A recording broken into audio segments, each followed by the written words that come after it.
Are we on? Yes, great. Good morning.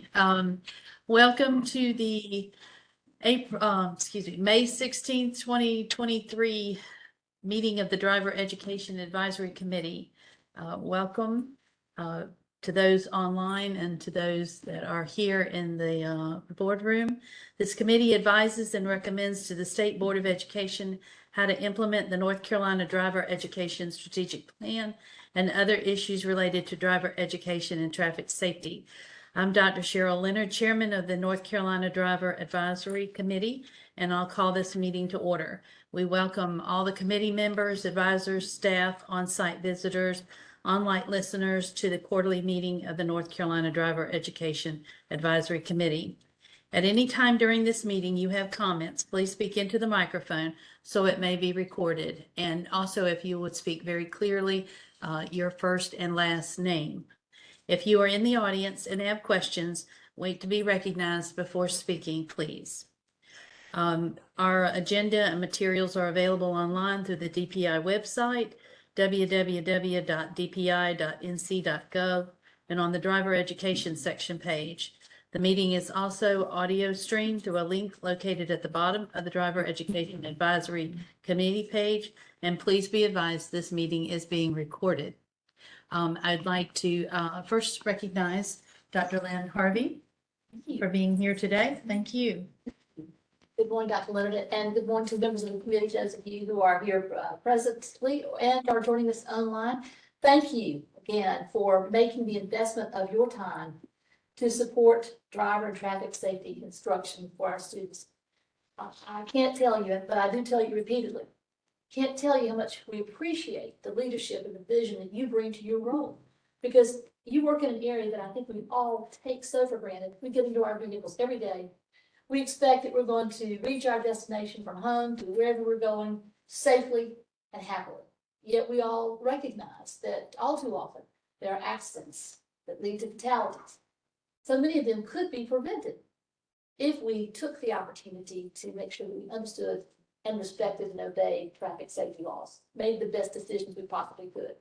Your role in helping young drivers understand all it takes is caution, observance of rules, and becoming a defensive driver to really help keep themselves safe and alive, as well as others who are occupying the highways. So it's something that we always take for granted. I know in the mornings when I get in the car and crank the car up and ready to go, I'm making the assumption I'm going to reach my destination. But it's because of the work of you and your colleagues throughout the state that we're able to have that kind of peace and tranquility as we make our drive to work and to school and to other places every day. So again, your work, your role is not to be taken lightly. It's such an important one. And we always want you to know, on behalf of our department, our Superintendent Catherine Pruitt, and our State Board of Education, how much we appreciate, respect, all that you bring to your role. It's our privilege to work with you to help bring the statewide driver education strategic plan to fruition and to help make that plan take roots in every public school district, and as well as others who participate in these driver ed programs to fruition. So thank you again. We are glad that you're our guests in the building. For those of you who are first timers in the building, please don't hesitate to ask the DPI staffer. We have a few in the room. If you would raise your hands if there's something that you might need. If that's something you might need, we're happy to direct you. We are in the midst of a building relocation, if you will. So there's a lot of movement in the building as we're transferring staff from the first, second, and third floors to the now fifth, sixth, and seventh floors. So it looks like a lot of commotion, and there really is. And what we discover is that once we see those moving carts with furniture going down the hallway, we just back to the edge. It's sort of defensive driving, isn't it? We just move over and let the larger vehicle pass, and it's all going to work out well. But all this is happening in preparation for the new K-12 educational complex, which we understand is going to be constructed in the state government complex within the next 4 years. So a lot of excitement around that. We look forward to continuing our work together in that new building. In the meantime, we're glad you're here in the building with us. We welcome your engagement and involvement today, and I wish you a very productive meeting. Thank you. Thank you, Dr. Harvey. Appreciate that. And thank you for hosting and having us here, even with all the commotion and things going on. Although when you come in at 7 o'clock in the morning, there's not much commotion.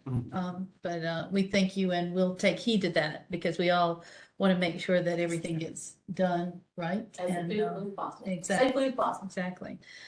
So what I'd also like to do is recognize a couple of special guests. We are waiting for one special guest in a few minutes. But what I'd like to do is online, we have Sandra Dunbar, who recently received a national award, and I'm going to turn this over to Devin Tanner so he can explain the accolades. Absolutely. I represent the State Board of Driver Traffic Safety Education Association, but I'm also the Director for Driver Education here in Wake County.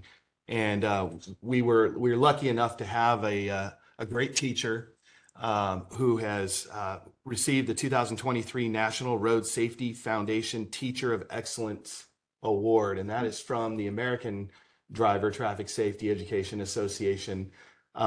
She has, for me, this is really an award that was, 3 years in the making. She was nominated for the Southeast Region Teacher of the Year Award and won that, and then ATSIA, and then took all of the other national award winners and selected Sandra as the National Teacher of Excellence. So we're very proud of her. Again, this is an award to me that's 3 years in the making. She was integral in helping driver education stay as effective as it could possibly be throughout the pandemic with our online and virtual instruction. She teaches classroom. She's excellent at what she does, and also has helped to fine tune and train other teachers as well with regard to that virtual instruction. And she's actually a driver as well. In fact, right now she's pulled over in a parking lot with a student listening right now. So I wanted to just recognize Sandra Dunbar and thank her for all of her efforts, not just here in Wake County, but on a national level. She is being recognized. She'll also be recognized at the State Board of Education meeting on June 1st, I believe, and also at the National ATSIA Conference coming up here in July. So we're really proud of her. And Sandra, are you online right now? Actually, I am. Awesome. Thank you. I just wanted to thank you again. And I've told you this all, but from the Driver Ed Advisory Committee and Dr. Harvey, I'm glad you're here for this recognition as well. And Carl, can you just for 5 seconds or 10 seconds speak to what these types of things mean to our program at the DPI level? Well, yes, obviously, without teachers, we can't provide a quality education. This is one of the State Board of Education goals, as well as superintendents. So we're so pleased to be recognized nationally as one of our teachers. So thank you, Sandra, for what you do, and I hope you have your park brake on and your flashers. So good luck out there. Thank you for being on, Sandra. Thank you both. I appreciate it very much. Sandra, would you like to say a couple of words? I just want to say thank you for all the support that you give to all the driver's education instructors. Without you guys and the resources that you give us, it would make our jobs a lot more difficult. So thank you very much for all the support that you give us and all the training materials. So I appreciate it very much. Thank you. Right. Thank you, Sandra, and congratulations on your award. And it's always interesting when the folks that get awards like this are so significant that they're actually doing what they got the award for, and there they are out there doing the good job that they're awarded for. So we're very happy for you and very pleased that you're representing North Carolina in this way. Thank you. Okay, and our next recognition is someone that is served 4 years on the Driver's Education Advisory Committee and has supported local districts throughout those years and contributes a great deal and has to the Driver's Education Manual. Newly appointed Senior Director of the Office of Exceptional Children, and we're very happy for her in that promotion, but very sad that you'll be leaving. But we do know and we understand we'll have good hands coming through. And I'd like to recognize Carol Ann Hudgens for all her work and dedication. Sorry, Carol.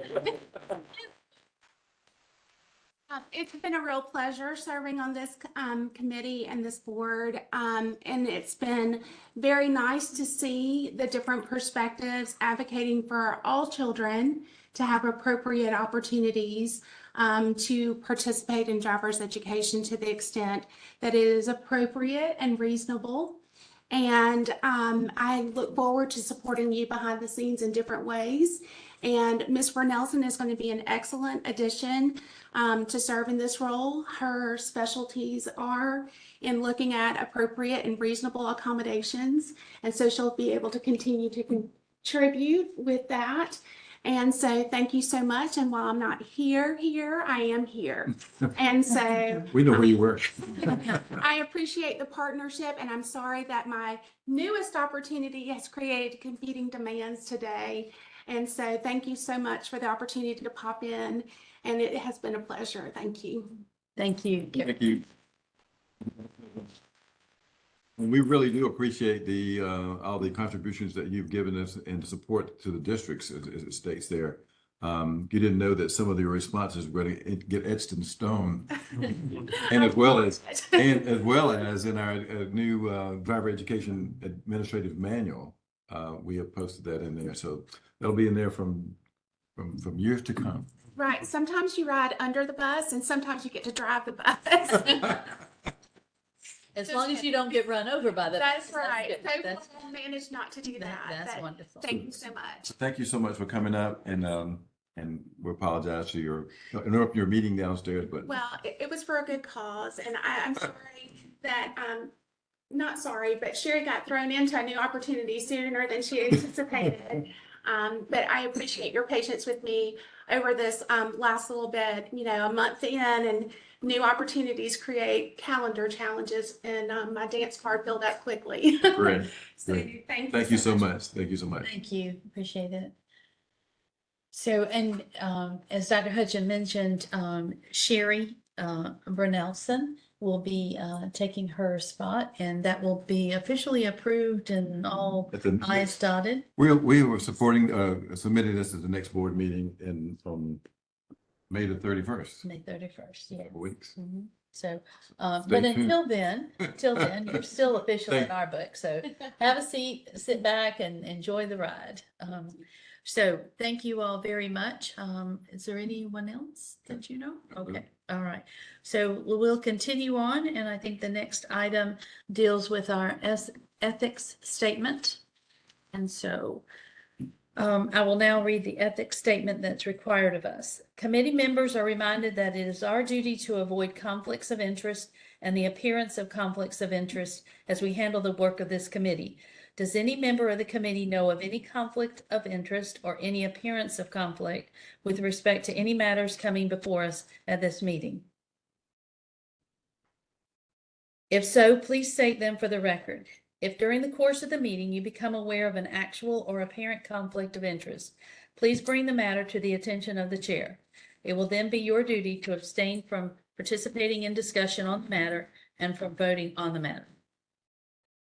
The purpose of the Driver Education Advisory Committee shall be to advise and make recommendations to the State Board of Education through the Department of Public Instruction on the implementation of the Driver Education Strategic Plan and other issues related to driver education and traffic safety. Composed of experience and diverse perspectives, the Driver Education Advisory Committee provides research-based information and recommendations to the State Board of Education to implement and maintain the Driver Education Strategic Plan. The Advisory Committee advocates for certified professional teachers, high-quality instruction, and up-to-date curricula to prepare each student to be an informed and responsible driver. Now I'd like to turn this over to Cindy for announcement of roll call, approval of the agenda, and minute meetings. Committee members, you've had an opportunity to review the proposed agenda for today's meeting and the minutes from the last meeting. I ask if there are any requests for changes to the agenda or minutes. Please answer yes during the roll call if you agree to both approve the minutes and accept today's agenda. The only response needed is yes, unless you only agree to one or the other. If so, the response is appropriate, minutes or agenda. Cindy? Thank you, Dr. Leonard. Dr. Cheryl Leonard, Yes. Eddie Jordan, Yes. Craig Uzel. Yeah. Dr. Darian Jones.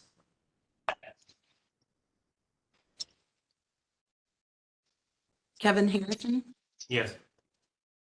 Carol Ann Hudgens,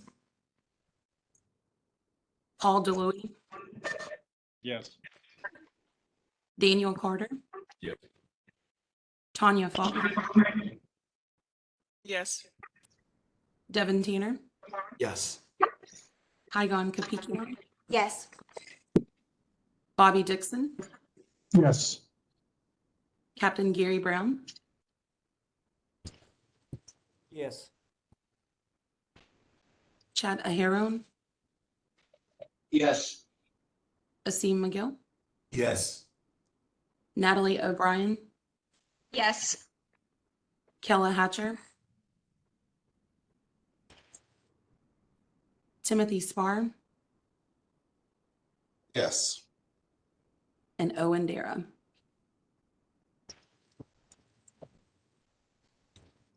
Dr. Lennon, you have a report. Okay, thank you very much.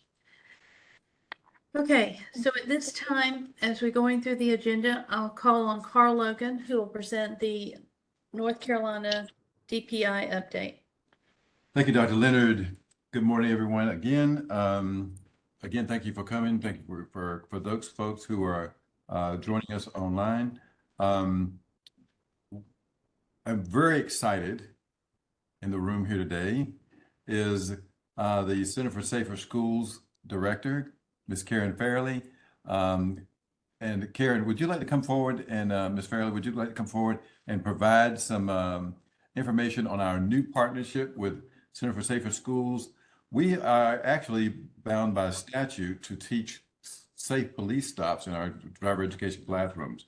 Some time ago, I talked to Ms. Fairley regarding this and the using the SROs at the local schools.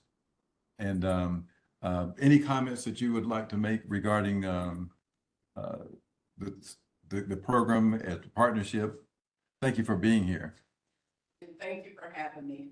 Like, as he said, I'm Karen Fairley, the Executive Director for the Center for Safer Schools. And part of our responsibility is to provide funding to districts to hire and or train SROs in the school system. Another part is that we are tasked with developing the best utilization of SROs in the schools, because we're trying to move from being the disciplinarian model to a more coaching, mentoring, support resource model. And so when Mr. Logan approached me about it, I thought it was the perfect fit for us, the Center for Safer Schools, to go out in our districts and to support the SROs in providing this in the driver's education course. And so we are in the process of hiring school safety specialists who part of their job will be to get those SROs in their particular region to align with the schools. And we'll definitely start with the ones that we are supplying to the districts, right? So my father used to have a rule, the golden rule, the man with the gold makes the rules. To encourage our schools that are securing our SROs to utilize them as much as possible, but in a way that looks like mentoring and coaching and encouragement and resources. And what better way than this? This was for me a no-brainer. My husband and I have 8 daughters, and one of our daughters lost her best friend at a young age in an automobile accident. And so that has had an impression on my daughter for almost 20 years now. But, Yeah. And so I thought that this would be an opportunity and a golden shift. And so I'm looking forward to us moving forward and getting this done. And any questions, suggestions, we're all ears, ready to listen. Thank you so much for the partnership, first of all. And this is being from a law enforcement background, I know a lot about law enforcement, but I don't know what they know. And to me, having a law enforcement officer in the classroom, showing them the exactly what it feels like to get pulled over, role play, all those kinds of things like that, is just priceless. Is priceless. There are recently came back from the National Lifesavers Conference and was sat in on a seminar for police officers there, and I was amazed at the number of things that are going on that we have no idea that's going on this day and time, and the kids are being affected by social media and hearing things that are not true, and to hear those firsthand from the officers on how to present yourself when you're being pulled over. Sometimes it might be for your own safety, sometimes it might be to protect others from you. So there's a number of things. So the compliance of it and how you portray yourself is critical. And so again, thank you for the partnership. I look forward to this budding and growing down the road. To me, there are a number of important things in your life. That's school nutrition, which the director is sitting right next to me. and then safety, and because and health, obviously. So so it's so very important to us in our existence here. So thank you again for being here. Stay as long as you'd like. Come anytime you would like. I won't be able to stay. They booked me for some stuff, but I will come back anytime you want me. Great. To listen, because this is very important. Great. I look forward to this partnership budding and seeing where else it takes us and what we can do to help. I do have a question. Do you have a website or something that Yes. we could go link to and Yeah, check the out? Center for Safe Schools website, yeah, I'm gonna give you a caveat. The caveat is it needs to be updated. Okay. But it is the DPI, we're in the Department of Public Instruction, and so you can definitely go to that website, Center for Safer Schools.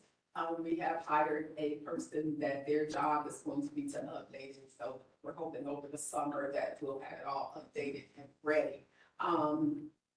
Really wanting to push this out, we have what we call a RISE, is our Back to School Safety Summit. And I want us to be ready to announce this project in that safety summit at July. Do you have a date? Yeah. July 31st, 1st and 2nd of August. And this year it is being held in Gastonia. Gastonia. Okay. That's the mountains, right? Somewhere over there, right? Well, just so you know, anything west of I-95 is the mountains to me. Just saying. And I think, Dr. Harvey, you had something? I would like to say something. I too want to express our appreciation for the partnership, and I have the privilege of working with Karen for quite some time. She was part of the team who came to DPI when the Center for Safer Schools was moved from its original location into DPI. And in that time, she has been a mover and a shaker and a driver. She gets the work done. So I would just say, no puns intended, of course, fasten your seatbelt, because if she tells you that she's going to work collaboratively with you to get something moving to support students' safety, health, and well-being, she is going to make it happen. And just the last 18 months, she has created a new facility, a new center, a new culture around school safety. And we're thrilled to have her. We couldn't ask for a better partner to support the important work of this committee to extend into areas that probably 10 years ago we wouldn't think it would be focused in. But it's a very important emerging area, and I too want to thank you for the partnership with the driver and with this critical advisory committee. Yes, and thank you for this opportunity to just work with you. And always, I'm open to any questions and or suggestions, and I just wanted to leave that, I thank, Dr. Harvey or Lynn, with her partnership and her working with me. It's been extraordinary, and I've learned a lot from her. We do have a training center. I meant to mention that. In the permanent facility is in Bisco. The temporary facility is in San Martin.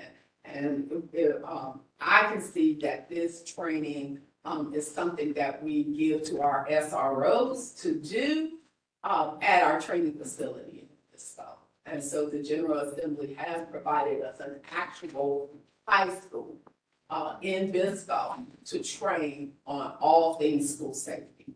So we have the acreage, if you will, to do even anything as it relates to driver's ed in a simulation for the students. Thank you. Thank you, Ms. Fairley. Next, quickly, I'll go through a few legislative items that may impact us. The first would be Session Law 2023-13, which just went into effect. On the line, I believe, Ms. Faulkner or Paul with Division Motor Vehicles. Would you have any comments regarding this legislation and how this may be impacting the division in any kind of way? Good morning. This is Tanya Faulkner. Yeah, this Transportation Committee adopted this in March, and it is impactful because of the number of level 1 limited drivers are able to be eligible for level 2. So effective, May 8th, of course, the level 1 is still required. You must be between 16 and 18, but it went from the year to the 6 months before you are eligible. So when May 8 hit, we were looking at about 50 to 55,000 teens that became eligible to get level 2 on that day. And probably through December the 31st of 2023, it's going to be around a little over 75,000 teens that the DMV will be eligible in the DMV, possibly be seeing to serve to get the level 2 provisional license. As we know, August 1 also added a allowance for a non-family member under 21 to be in the car with the existing family member, that's in the car. So that's adding more people in the vehicle that may be of an impact. However, the non-family member must still be being transported to and from school only, which that is put some boundaries on it. And then beginning of the year in 2024 is when it will go to 9 months, I guess permanently, or that will become the law. So right now we are seeing approximately, since it started, close to 1,000 teens that have came in across the state looking for this. So we were looking that will probably increase when we consider our peak season at the DMV, which is starting June 3rd, when we'll start opening driver license on Saturday for half a day. But so far, that is what we're seeing for the teen drivers at the driver's license office. Thank you, Tanya.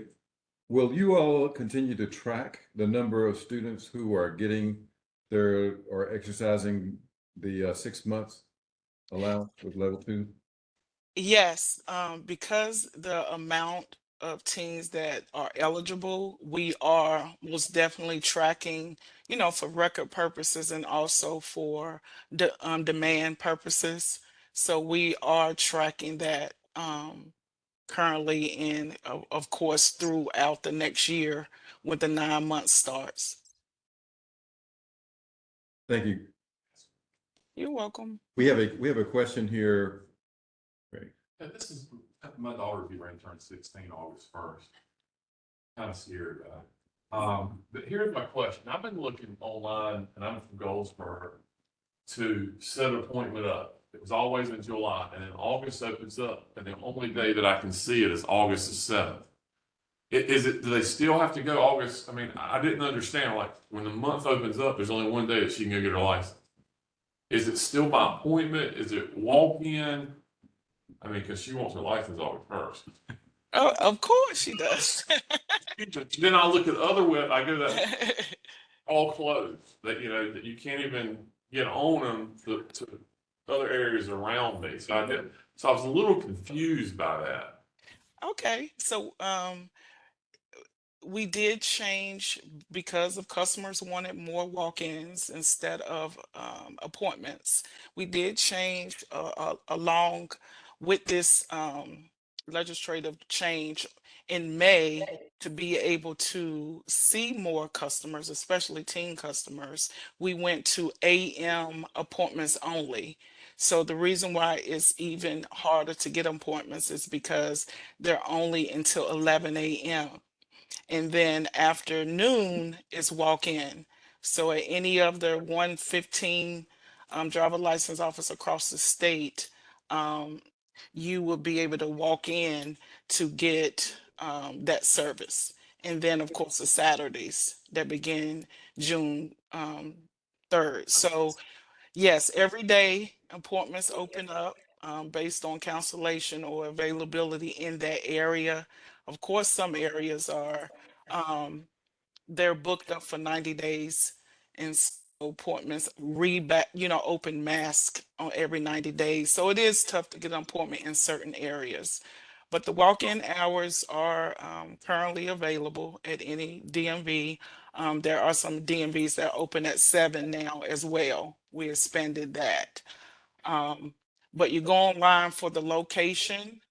Now we have a internet wait tool that we are monitoring that will give you an idea of who is the wait time at offices across the state. That may be helpful as well. You can go to the DMV website and go to locations and see do you elect to go that day or plan another day. But like with the walk-in, so the walk-ins start at 1:15 or any time during the day, but you just see your wait time. At afternoon. Okay. What they do is at 11 o'clock is the last appointment. And then, of course, they finish up whatever appointments are there and start triaging walk-ins in to be ready for them at noon.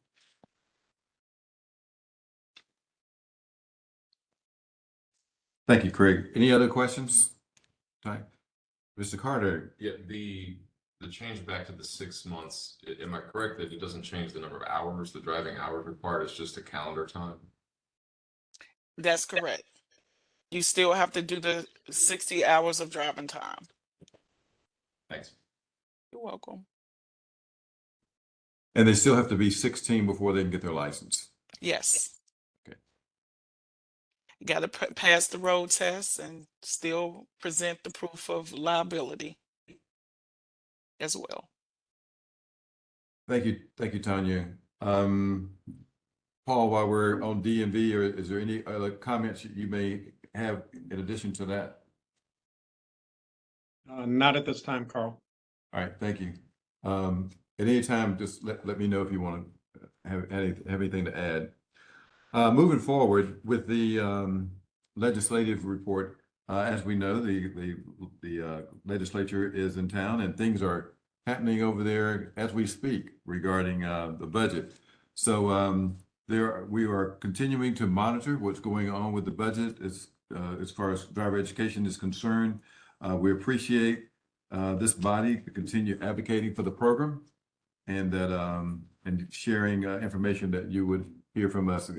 And so if you have any questions or information needed, please contact us.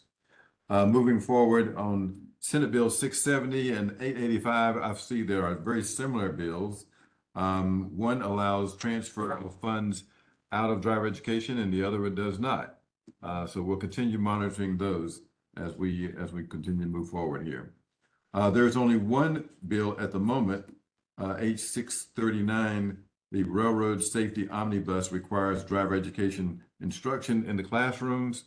We'll continue monitoring that one, and we will get that information out to you when and if it's appropriate.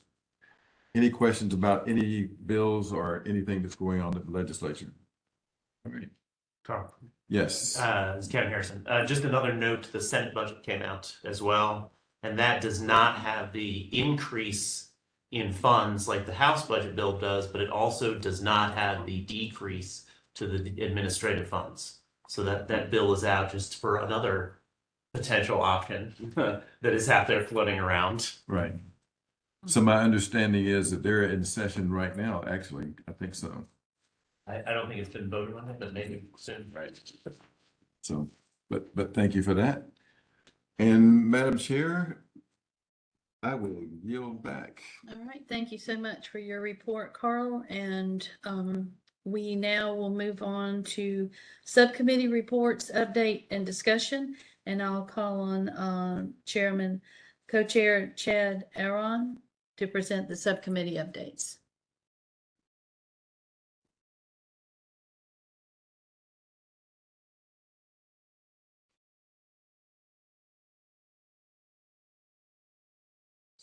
I know he's on there. Might be a good idea if I unmuted myself though. That'd be good. Yeah, I'm the vice chair. You're the chair. I don't want to take your title. As I was saying, I say this all the time. You know, the amount of work that we do, and the amount of input we get is very beneficial. So I thank you for all you do, and especially the leadership of Carl and Cynthia and everyone else. You know, hopefully, like I said, the Senate listens, or the House listens, and so forth. All right, so a couple of things. DPI required to update administrative code rules in each area. While I'm doing this, Cheryl, if anyone has any questions or so forth, please have them stop me or let me know. The driver education section is responsible for 3 rules, which will become legal requirements for the program. The staff has asked that the committee assist with the review and revisions of these documents. Each one of the 3 rules will be reviewed separately and in the following order. 16 NCAC 06E.0302, the non-certified instructor status. All right. Second one is 16 NCAC.06E.0303, contracting. And then we have third one, 16 NCAC.06E.0301, administrative requirements.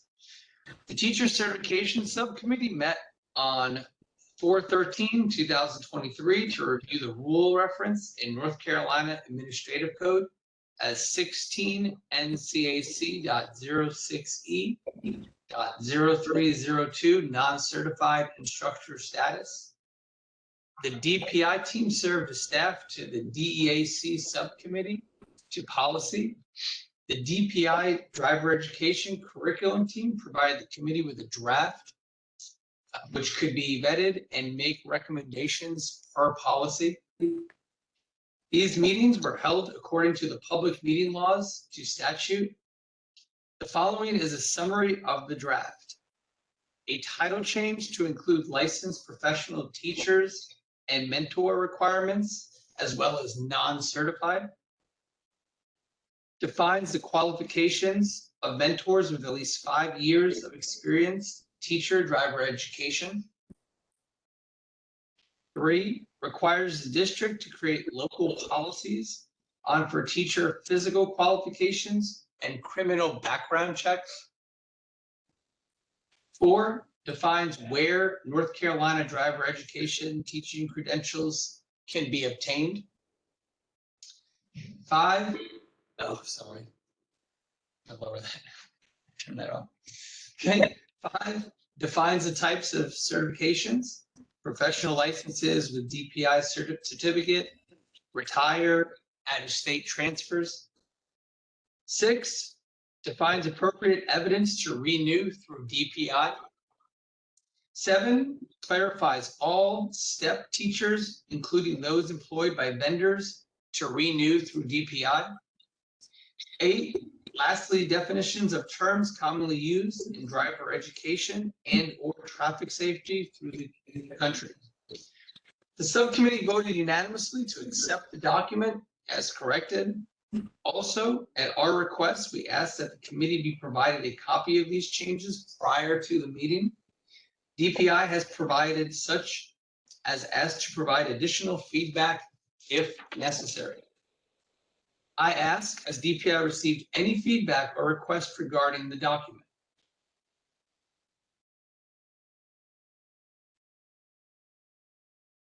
No.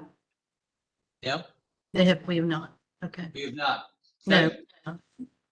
Therefore, I move that the committee accept the stated document with appropriate changes from the original to move forward in the DPI rules process and also request any changes to be vetted by this committee as it moves forward. Okay. Do I hear a second?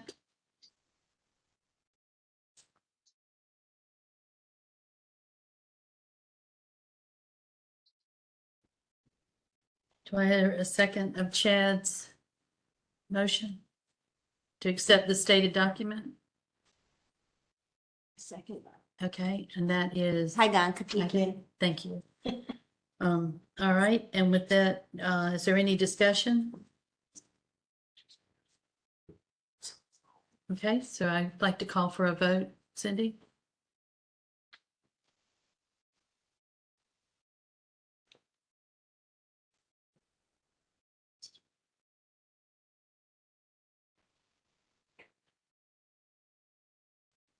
Dr. Cheryl Leonard, Yes?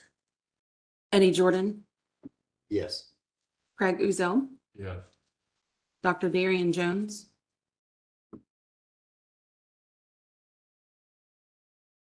Kevin Harrison, Yes.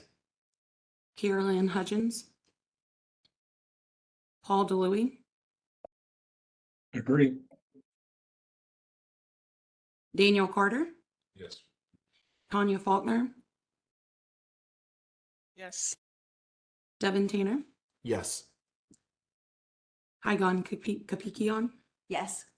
Bobby Dixon, Captain Gary Brown, Yes. Chad Aharon, Yes. Asim McGill, Yes. Natalie O'Brien, Yes. Kella Hatcher, Timothy Sparham, Yes. and Owen Dara.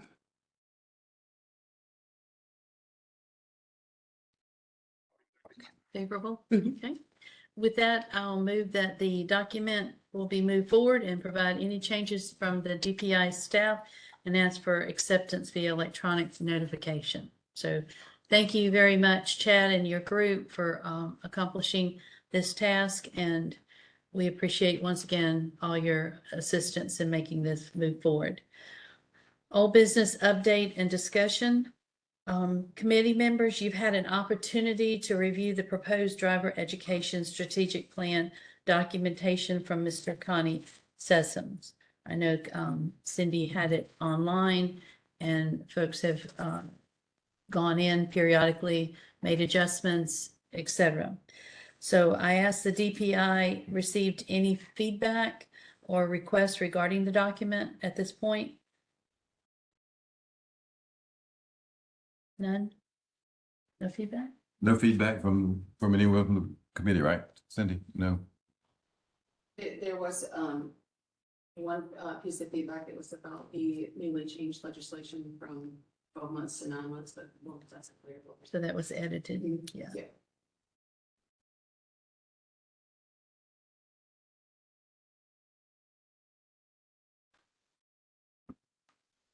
That's actually written in the strategic plan, correct? It is.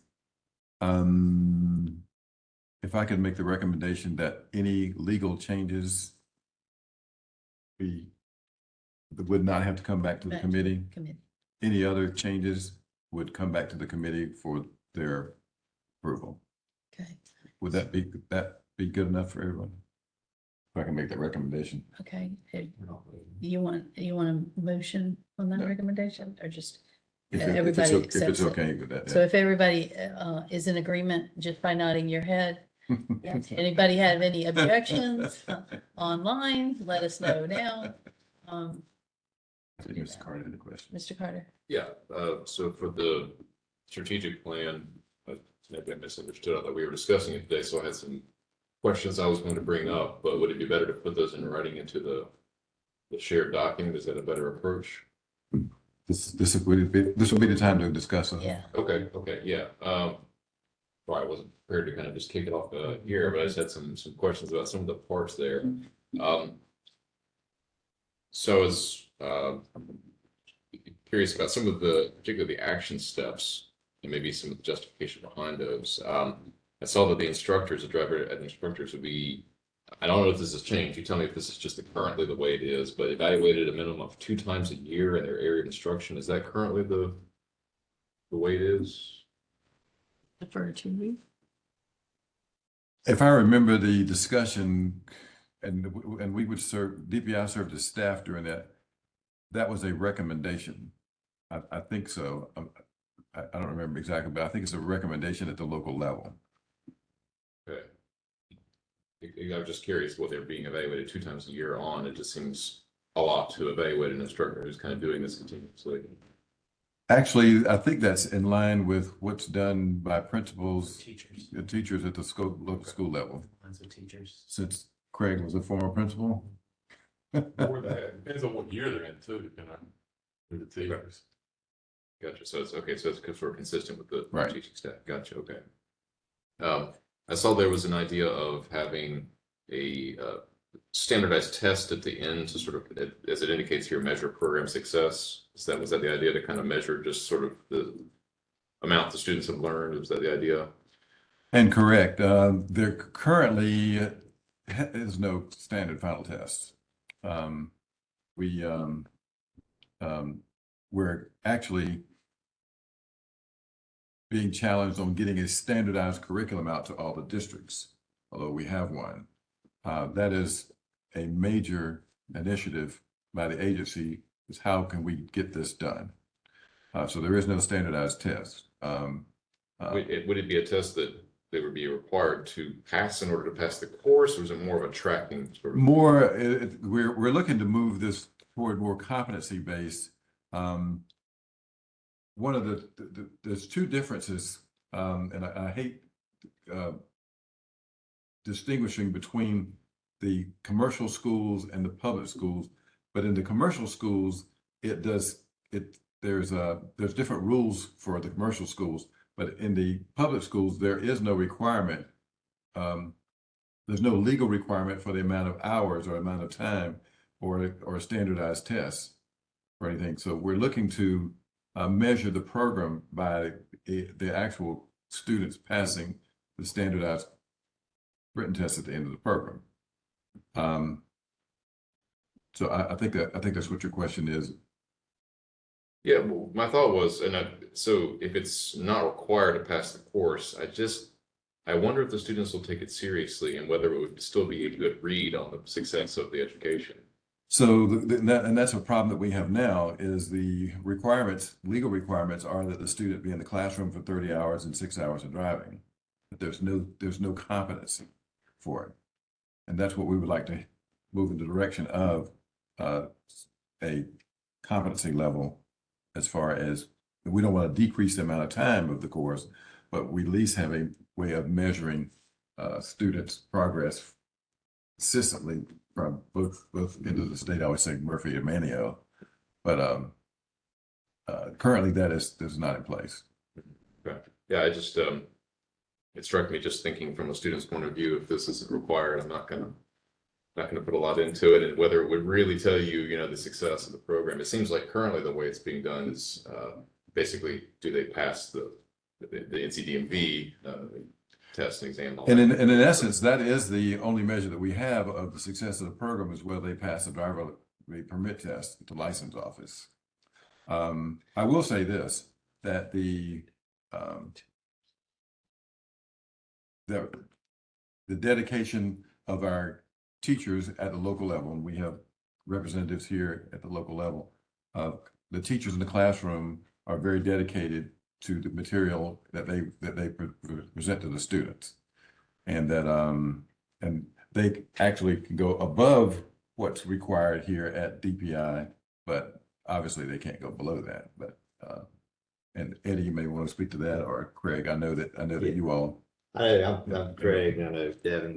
Most of the school systems we have are standardized exam that we give the students, but it's no consistency across. But I know all the ones that work with it usually have some kind of an exit exam for a 30-hour course. Okay, and does that, you feel like it gets a pretty good read on the It success? does, because but just like we can base it off what we're teaching in the classroom, so it's a read of what we're going through the curriculum.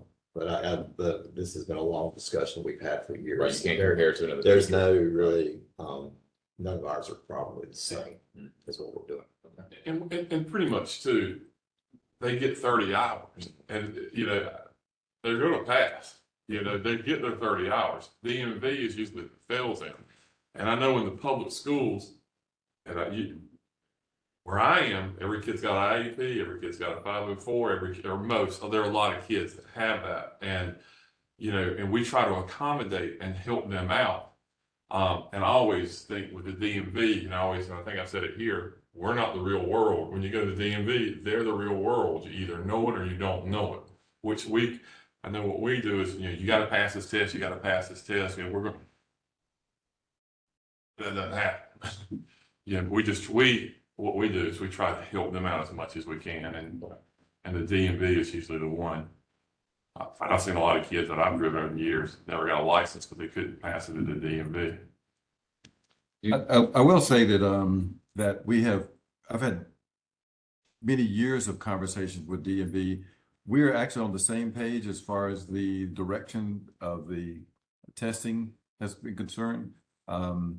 So I just want everybody to know that we're in collaboration with them, and as we move forward, we will continue to evaluate how we evaluate the kids at the end of the program. Would you see maybe looking at the results of the test after several rounds having some effect on, you know, this portion of our curriculum or the topics we're teaching here seems to be taking very well, this portion not, and kind of having that cyclical sort of feedback to how we're teaching the course? And on behalf of DMV, we've had that discussion too, that they obviously, their test does not exactly evaluate what's being taught in the driver education program, which is a focus of ours. Tanya, feel free to wade in here. I don't think you've been part of those conversations prior to, but we've had, like I said, we've had a lot of conversation with Division Motor Vehicles regarding this, and it's something that we both felt like we would like to move forward to. We're just not there yet. We actually don't have the ability to, because we don't have a standardized program or standardized curriculum out in the districts yet. Once we get that, get the standardized tests, then we can collaborate on what the content would be. And I've always thought for driving, we teach them how to drive, and you know, hand over hand, how to turn, but all the rules, the laws is more what the DMV. And I know where I am, I have kids who can't read and write. They drive good, but they can't read and write, you know? So. And the DMV, you have to pass that. Yeah, and the last hurdle, I'd say, we're compressing a large curriculum into a 30-hour course. Yeah. So, you know, the material gets covered, but it's very difficult to cover all the material that is required for the students to know, plus what DMV asks us to do in the course to have us. It would be and Carl and I have talked about this a lot, it's going to be a long route to get a test that could be standardized to meet the curriculum we're at in a 30-hour block classroom. Yeah, thank you. Carl and I have had many hours of conversation around evolution of our driver education program. And I think for many, we take for granted that the driver education course is the springboard to get your permit and ultimately your license.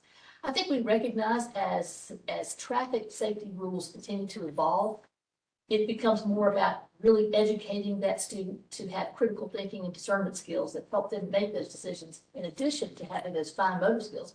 So I'm excited to see that we are looking at this competency-based feedback mechanism, if you will, that lets the specialists in our agency and this committee make adjustments to the curriculum so it continues to meet that need, stay ahead of that need to really educate kids in traffic safety.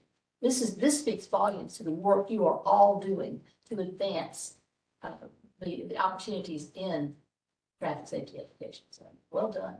Obviously, you've had a lot of good conversation about this with that part of us. I appreciate you kind of letting me see some of that and letting me ask questions about that.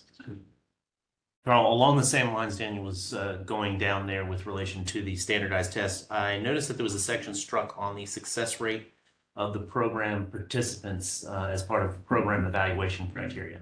It is one of the things, it was unusual in that it is one of the things that is required by general statute to be in there, and I didn't see it after that strike was done. I'm not sure if it moved somewhere else. I'll have to go back and look at that because that is in statute. And at one time that was the thought process on how to measure the program or one of the performance measures. Yeah. And it may not be a good one, but it's not there. Yeah. not recommended, but it should be a no-brainer that when students pass the course here, that they should pass the license test at the license office. What we found is at one time there was a statistic out there. We found later on that it was incorrect, but the students who failed the written test at the license office was the same amount of people who failed the written test anyway at the license office. So it wasn't any impact on the program. However, you would think that do better, yeah. If you pass the course, you should be able to pass the written test at the license office. Yeah. So I just wanted to mention that because I noticed it was struck and it seems like it has to be there. Yeah, in statute, yes. Well, we don't have. If it's not in there, you make a note.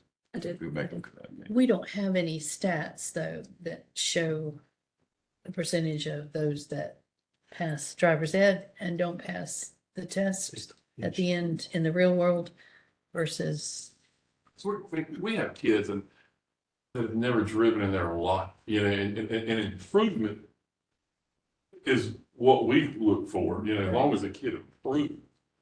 And there are some kids when you go to DMV and I know they don't ask for IEPs, 504s, and the accommodations, which I guess are limited. I guess DMV can read the test or the headphones, and I mean, it's a whole different world, you know, with the public schools. In my opinion, you know, my opinion is my wife says it's not very good. And I'll say this one piece because I've not heard it yet.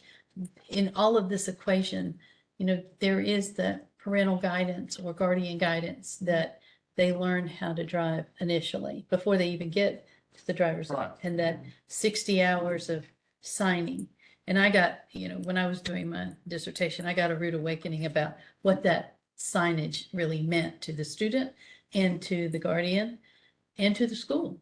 And so with all that said, it just would be interesting to see that kind of, I guess, level of compliance from one point to the other in a percentage way. Even with the sign, again, my daughter's going through it right now. She's got about 45 hours. I've told her, you will not get your license until we get your hours in. But I mean, But that doesn't happen across the board. no, yeah. Oh, no, don't get me wrong, that form is signed with 100% accuracy Right. at the end of the day, Right. but we all know what that means. But every kid is different, and as long to me, if there's improvement, we have a lot of kids that can't pass exams. We can read it to them, we prompt them in the right direction, and you have kids who are the brightest in the school, but they can't drive. So I don't know. Yes. Well, traveling back and forth an hour to come here every day, I see the adult behavior that's on the road. So, we're all very dependent upon all of you that are training and educating and getting those young folks to level that they need to be. So again, I hate to interrupt, but I think this is yet again another reason, and I don't want to play favoritism, but this is another reason why in these budgets and whatnot, DPI needs to keep their people, and we need to keep it with DPI. And I'm not trying to come after obviously private companies and whatnot or something like that, but again, as my man's talking and someone who's taught for 20 years, it is extremely important that there are kids, like you said, who are extremely intelligent, who go to Harvard University and whatnot, who can't drive. And then there's other students that, are have special needs, IEPs, 504s and whatnot, who do have trouble with these tests. That's why I know we've talked about in some of our sessions, eventually down the road, hopefully, that maybe schools would get more of the hands-on, decisions for permits and license and so forth, versus, like I said, you're just taking a standardized test at the DMV and having trouble reading it, having trouble understanding it. I mean, if I'm not mistaken, are tests not, also in different languages at the DMV as well? So if tests are in different languages at the DMV, I think if a student or a person has issues with reading or understanding or comprehension, I think that's where we've become and evolved as. It's just my take. Again, the conversations that we've had in collaboration we've had with DMV has been very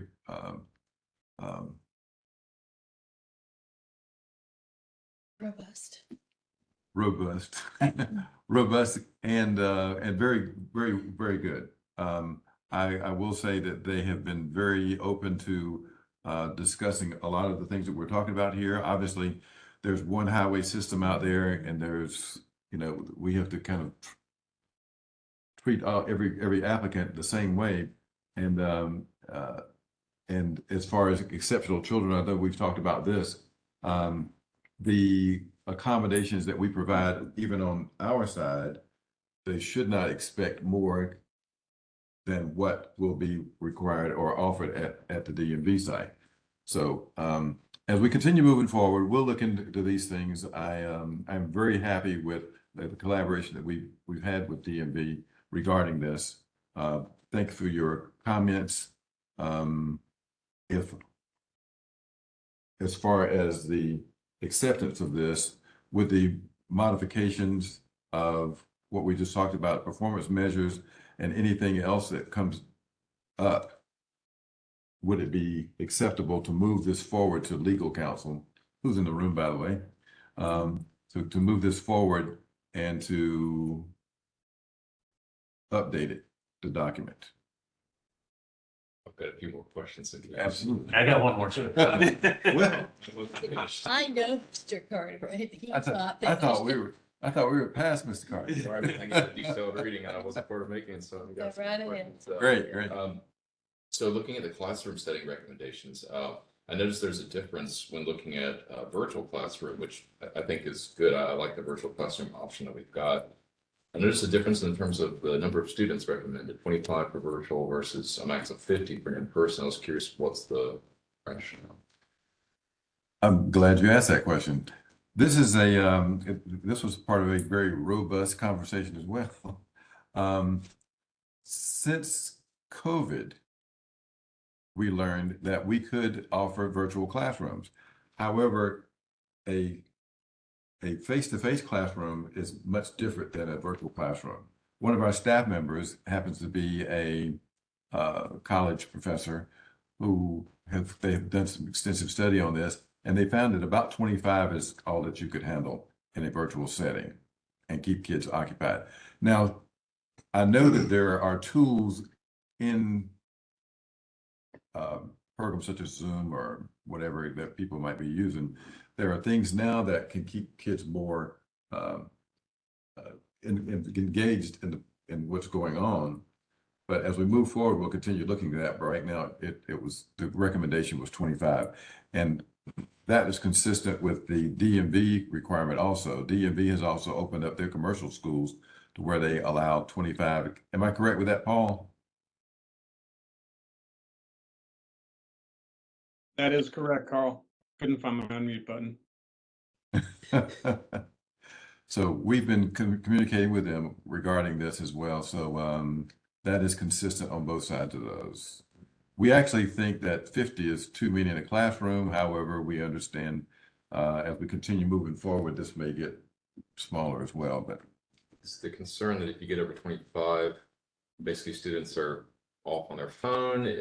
Is there what's the concern, I guess, getting over 25? That would be the concern of students surfing the internet. They show up on, they answer the roll call, and then they check out, and you have no idea what's going on there.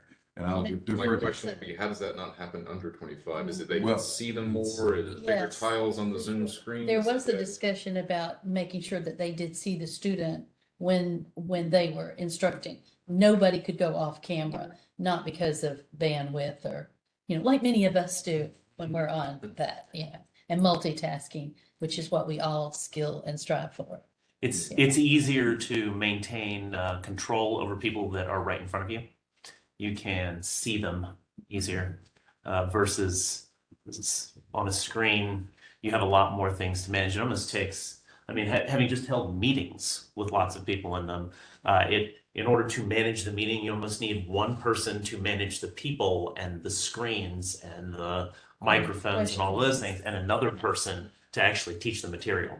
So it's actually, I think, much more difficult in person to maintain control over a classroom that seems virtual. I wish we had Mrs. Dunbar back on. I know she's driving on the road. This is an area you said she excelled in, Devin, right? Yeah, that's right. And we, as in Wake County and I think everybody probably would agree.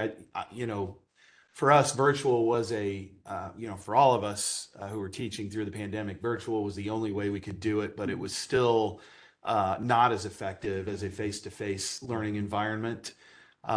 One of the things that Sandra does so well is she keeps the kids engaged. In Wake County, we're moving away from, we're only doing virtual if we absolutely have to. So for example, we have a shortage of teachers and we don't have a teacher to teach a class at a school. It may have to be virtual, but all students are required to have their cameras on and be on those cameras at all times until a break is called. I'll say one thing, I've always, with virtual, didn't work when kids were home. Does it work now? When kids were, maybe to the small minority, but when kids were home during COVID, we even with the the slip that we give them if they pass their classes, they did away with their grades because a lot of kids didn't do it. And I guess like Devin said, in certain situations, if you have to, but it's more effective, in my humble personal opinion, To be in person. being in person. It's accountability.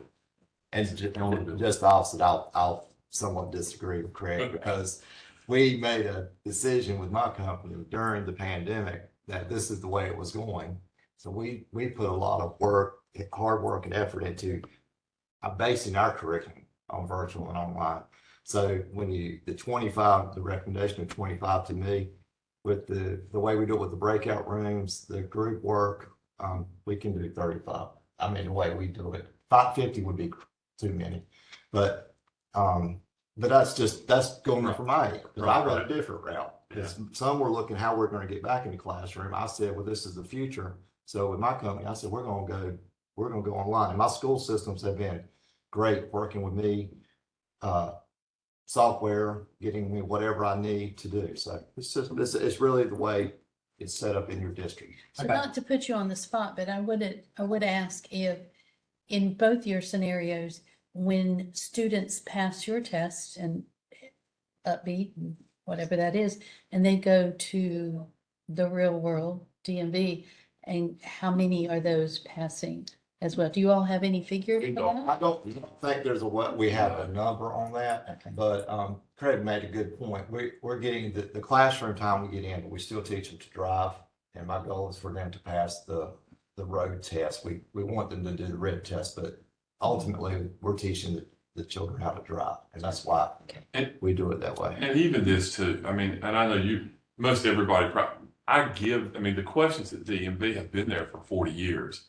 It's pretty much the exact same question. There may be a few new ones. So most people have a bank, and I give my kids, I know what we do, here's the test. Mhm. And then we pretty much give the exact same test. Mhm.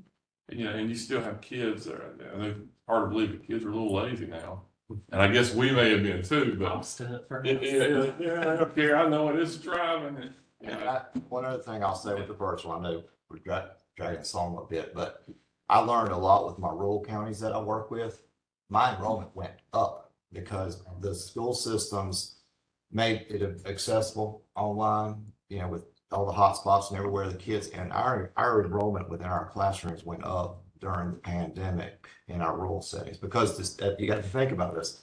A parent doesn't have to transport the student to and from school in 15 days back and forth to drive red. It was actually an asset for us to have it. I mean, one thing I would like to see is maybe a recommended 25, but like max recommended 35 or something like that, just to give some flexibility in there. Okay. What we do with state board policy, we would recommend or a max to it, but the districts can obviously modify their enrollments based on the students, the teacher's ability to manage that, the students they have in the classroom. And before I got too far into this, Mr. Yeah, Gill. I was gonna ask Eddie a question. I just want to know from online perspective, what do you do? Your kids who take your online course, do you have a place they report? I think you answered this question, they can do it from home. What about a kid? Does the school system provide them a device? What about a school system that provide one-on-one devices? What would you recommend for those type of school systems? Same thing. The school systems have been very good for providing technology for the students if they do not have that. I know there are still situations, but now and areas for students to come. I mean, during the pandemic, we had kids going in the parking lots of the schools on their computers taking driver ed. The one that's issued by the school per se. Right. Yeah. But there is an issue in the rural areas with technology. Right. It's just in many places, it's almost non-existent. We found everywhere they could get online. We were And that's where you would piggyback with it. During COVID, I think in our county too, they put Same buses, hotspots, Yeah. where people could get on. Nothing, actually. I just think, and I'm pretty sure we had this conversation before, because I'm pretty sure I led it with someone else recently, and I don't want to open up a can of worms, but I thought we kind of talked about a couple weeks ago or months ago that, like kind of like Carl said, the LEAs kind of decide, because I use an example, we could partner with Alamance Community College and possibly offer in class a classroom, like a lecture style and whatever, where kids can be interactive and so forth. And, I know those could hold more than 50 students and whatnot. And here, I mean, we have a lot of people who are drivers. We just don't have a lot of people that want to teach, unfortunately. And that's why, luckily, the STEP program has been helping us out. But I thought a lot of this was, these are recommendations, as we say, and the LEAs get to decide if we can have a Zoom class of 45 or 50. I think we need to be careful, because as we all know, and Carl sent that, or Cynthia sent that email out recently in the survey, we're losing driver's ed teachers. And some counties like myself, we're lucky in Alamance, we have driver's ed teachers, but some don't. So, if we can modify during this time where we're not being able to get enough teachers, 35, that's going to limit the amount of kids we can teach. I know it goes to the fact limit and have 35 kids have great instruction, or put 50 in there and have almost great instruction. But I think it could still be great with 50 kids personally. Yeah. And I think, and Chad, and I think you're correct, and certainly in the discussion when the plan was being laid out, there was a lot of, at the time, data-based and informational based on why things were chosen. I think we've discussed some of that. You know, approving this, at least in this point, anytime I think an instructor wants to make things more stringent, that would be appropriate. But if we had 25 in for virtual, it would, I don't think it would behoove anybody to put 35 in virtual just because they decided they wanted to do that. And I think that's what I'm hearing you say. So we do have a young lady that has stepped up to the podium. If you could mention your name and the agency you're with. Hi, I'm Kirkland Johnson. I am with Johnson Driving Academy in Durham. We are a commercial school, and we found that our students have done well virtually. We set the standard before they actually sign up. We send out the information to the parents. We have a parent meeting, so they know what we require. When students are on camera or when they come in to go for a class, they are required to have their cameras on at all times. If we do not see you, that means you're not in class, which means that you don't meet the requirements for the state. I just think it's a case-by-case basis. Our program is very interactive. If you're not participating, it's up to myself. I am the classroom teacher along. I have an IT person. We see somebody that's on their phone, we're going to mention that. I just think that we don't need to count virtual classrooms out, because that's the way that our kids are going now. Yeah. And if you look at the information that's at the DMV, not only are they giving them the login sheet for the 60 hours, they're actually accepting their hours on an app. So I think we just need to keep it moving that way of looking forward to the way that education is going. Thank you very much for your comments. So if I could summarize this somewhat, sorry, I just started talking, didn't I? Do you have any more? Daniel's not through Have- yet. I had one. Okay. If you could send that, and then we'll let you, sir, and then Carl, you can do that, and then we'll move on. I didn't know if you were maybe going to summarize the virtual discussion. No, I might be able to add whatever you're about to talk about in my summation. Okay. Let him do it. And then So you can- there were 2 increases to the instructional time. It's increasing, it recommended increases, I think, from 6 to 10 or 8 or 10, 6 to 8 driving hours. Driving time, Right. yes. I That's like what, that's that. what the national standards, yes. Right, I like that. We need that. That's great. If we can handle that, we can make that work. That'd be great. 30 to 45 in the classroom, I do wonder about though, the value of that. I'm glad you asked that question. Go ahead, keep going. Okay, so in general, research tells us giving information to people does not change their behavior very effectively. It can, but it's not nearly the most effective way to do that. So I guess my general question is, and I know this 30 to 45 is recommended by NCDT, SEA, if I get the whole acronym there, and so a few other organizations. So maybe just for my own benefit, what are we getting? What does that extra 15 encompass? What's being added? What's the benefit of increasing this? Because it seems like this is a pretty big increase at a time when I'm hearing it's tough to find teachers. It's tough to kind of make this happen. Glad you asked that question. Before you Chair? before you do that, would you like to, so he can summarize everybody? Okay. The one thing I was going to note is the recommended number of classroom hours is 2, and that is a good number.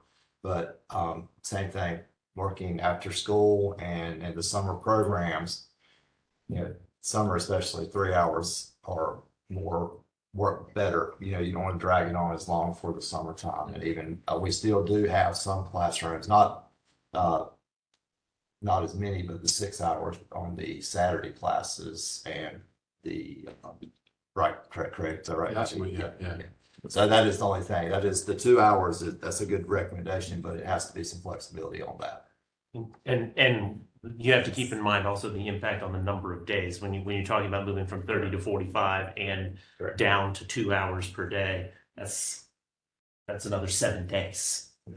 Those 15 hours are another 7 days, physical days. So I don't know if that makes a difference, but those two recommendations together add a lot of days. Yes, it does. That may be appropriate. However, we could just step back here just a second. I am also represent North Carolina at the national level, and work with a number of other states in discussing everything that we've discussed here. First of all, you're right. One size doesn't fit all. It doesn't fit all. We have a deputy superintendent who Lynn and I, who's our manager, who is deputy state superintendent, who was a former superintendent, who states to us also that security is an issue. We have 150,000 students that are eligible to take driver education in the state. We have 115 LEAs. We have, Cindy and I, over 800 possible locations that we teach with the public schools and private schools, charter schools, and, well, I shouldn't say charter and public, it's different because they're the same. But then we also have the homeschools, where sometimes homeschool associations will have classes. We have rural areas. We have areas that are where we have 15 to 20 classes a month, and then we have some places that might have one a year. So we have to have flexible guidelines to go by. What we have found since COVID is that virtual can be a tool used by a teacher. That teacher would need to make that decision on when they can allow that. There are classrooms, we recommend blended instruction. Blended instruction could include students being in a face-to-face environment. Some of them might be at home at the same time. Our deputy state superintendent told us that having students that they don't know coming to campus immediately after school is a problem, because they don't know who they are. And just letting students out or people driving up on campus letting them out is a security issue. So what we found is this, and it keeps coming back to this standardized, digitized curriculum that we have just completed. What this does is it allows flexibility by the teacher to deliver the class in whichever way they want to do this. We have also found that there is information that the teacher being paid to stand on something, such as traffic control devices. Most students bring that to the table and know a lot about traffic control devices. Do they need to stand in front of a teacher to take that part of the course? No. That part can be done outside of the classroom phase, which now we're looking at the 45 to 52 hour. I think our actual curriculum is actually about 50 plus hours. Students can take some of that outside of the presence of a teacher. And then some things could be done in a virtual synchronous environment. And then some things should be taught in a face-to-face synchronous environment, such as, say, police stops, as Ms. Fairley was in here earlier. So there's certain things that must be taught so that we can guarantee that everybody's seeing and hearing the same thing. Okay. And then at the end, then obviously we know what we're going to test on or what we're going to evaluate the students on, but the standardized final test is what we're working toward. That way we know exactly what the students are getting, then that makes it an easier transition to the DMV. So everything that you're talking about could be this digitized curriculum is at the center of, and it puts all of the responsibility at the teacher level in determining how this will be delivered.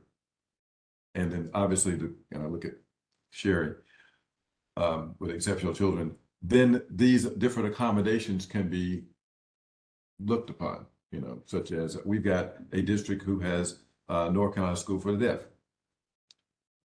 They obviously are going to have certain kinds of accommodations that are not normal at the license office. What would be the expectations? those kinds of things. So there's a lot of flexibilities that we have to build into this. And that's what we're thinking about. And I'm trying to keep this short, believe it or not. There's so many things, there's so many nuances. It is very, very fluid, to use Dr. Harvey's term. She uses it a lot. Very, very fluid. How do we do this? How do we do this in the most efficient way possible? And then the thing that we haven't mentioned here is economics. Obviously, we know that that we are limited on budgets, so that there needs to be a certain minimum of students in a classroom per teacher. What is too many? What is too few? What is you know, how do we do this? That's what we continue to have to meet. Obviously, the more hours behind the wheel is more important. But buy-in is something that somebody mentioned a few minutes ago. Students have to buy into the safety aspect, and not just giving them stuff just to be giving it to them, but it's got to be pertinent, important to them. I'm sorry, I just recognized Mr. Carter again. Mr. Carter's got another question. Mr. Carter? I just follow up actually. So nothing additional, nothing new. So it sounds like actually there's a piece here that I wasn't aware of that wasn't stated, which is there's some flexibility in what that means in terms of, let's say, 45 hours of instruction doesn't necessarily mean 45 hours in a classroom in front of a teacher, saying there's some flexibility to say some of those hours are self-study on traffic control devices or something like that. Is that correct? Correct. In our program, not the commercial school, but in our program, there's nothing that states that the teacher has to be in front of the students at all times. In the commercial schools, it does.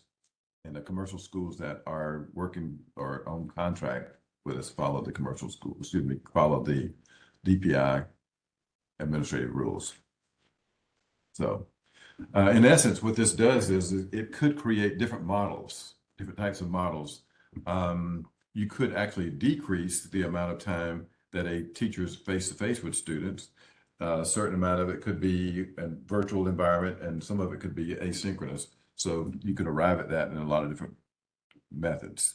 That sounds great. I would just like to have clarification here because this is all under classroom setting, and it seems to very much imply 45 hours in the classroom. So if we could just add some language just to what you said, it'd be great. So the definition of phases. So you got the classroom phase and the behind the wheel phase is how we normally think of it. So in the classroom doesn't exactly mean face-to-face. So if we add that. Well, that's an odds of terms then. So if we, those needs to change then. So if we added that to the definition, or definitions are needed. It's really just so the strategic plan is more of an outline. There's going to have to be an actual document related to more specifics. I believe that one is in administrative rules. So it would be, the plan is seeking to adjust administrative rules eventually in the direction of this. This may not be, it's sort of like a goal of what you're headed towards. You obviously can't increase behind the wheel instruction without having more funds to increase behind the wheel instruction very effectively. I guess you could just put it in a rule and say it is, but you would clearly want some type of support for that. The only other question I had, I did have another question. It's just technical though, if you would entertain it. Yes. Okay. It says the other item, and I hate to be the person that's just quoting general statute, but the general statute says that the strategic plan has to outline specific roles and duties of the advisory committee. I'm not sure if that's in the strategic plan. I think we might have it in the it might be in the policy where we define who's members of the committee. So we may already have the language. If we do, we may just need to put it in the plan. As an addendum. Appendix addendum, something just to meet the letter of the requirement that says we have to have the roles and duties of the committee in there. Yeah. Thank you for that. Yeah.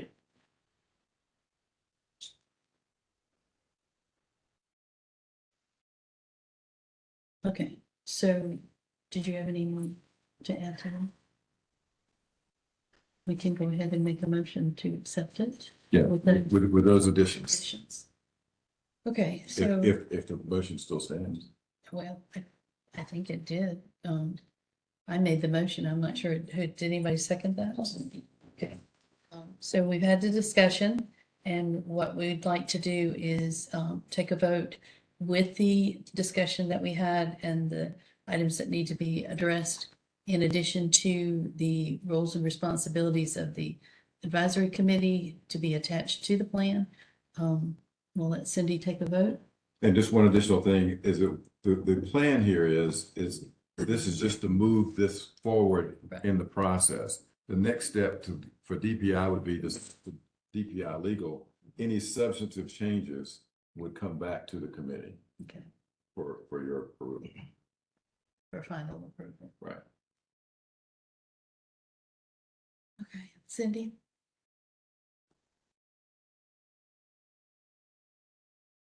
All right, Dr. Cheryl Leonard, Yes. Eddie Jordan, Yes, with recommendations. Craig Uzel, Yes. Dr. Darian Jones, Kevin Harrison, Yes. Carol Ann Hudgens, Paul DeLuey, Yes. Daniel Carter, Yes. Tanya Faulkner, Yes. Devin Teener, Yes. Hygon Kapikian, Yes. Bobby Dixon, Captain Gary Brown, Yes. Chad Aharon, Yes. Asim McGill, Yes.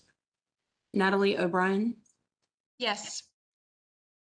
Kella Hatcher, Staying, I missed too much of the discussion.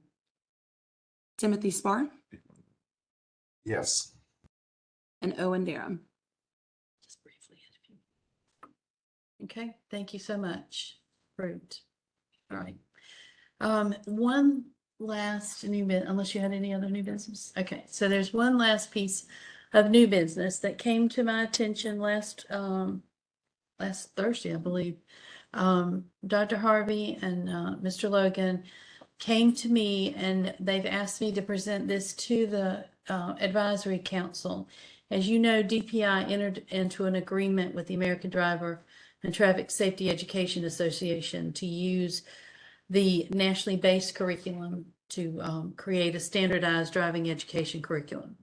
And one of the requirements of that agreement was the base curriculum be used by the schools and students served under the general statute, which Kevin was referencing earlier, 115C-216.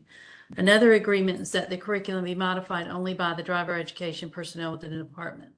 Currently, the department used and invested about $30,000 of administrative funds to pilot a program. And those counties, did we have those listed? I think they might be listed up there. Johnston County, Lee County, McDowell, Orange, and Catawba, using those administrative funds. And so in that, they also developed or digitalized the curriculum using a proprietary learning management system, which most of you are familiar with, called Canvas. And this LMS hosts the curriculum, which allows the on-site and virtual learners to access the curriculum based on the student and the instructor needs and resources. The pilot has been successful and has enabled the department to examine the efficiency and effectiveness of the digitized curriculum. Thus far, the feedback in the pilot program from the public schools has been very positive, and the districts have concurred that the curriculum should be available to all public school systems and units in the state. Unfortunately, there's not sufficient funding.